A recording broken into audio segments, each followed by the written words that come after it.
Lá Fuar Geimhridh. Madan Fuar Geimhridh a bhí ann.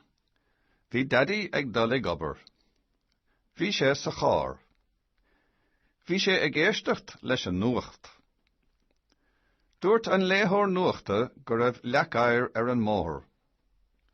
Go tobann scior an cár.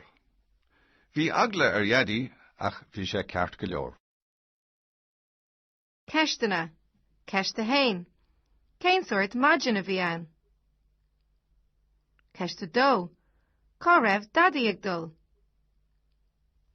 Ceiste trí. Céir a bhí ar an móthir. Ceiste cathair. Cad a tharla go tobann.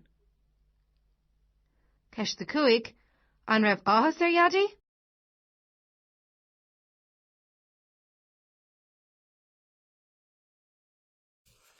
Lá Fuar Geimhridh means a cold winter's day, because Geimhridh is winter. So Madan Fuar Geimhridh a bhí ann, it was a winter's morning, cold winter's morning. Bhí daddy ag obair, daddy was working. Bhí sé sa car, he was in the car. Bhí sé ag éisteacht, he was listening leis an nuacht to the news. Dúirt an léithóir nuachta, the news speaker said, the newsreader said that there was leacair, that there's ice ar an móthir, on the road.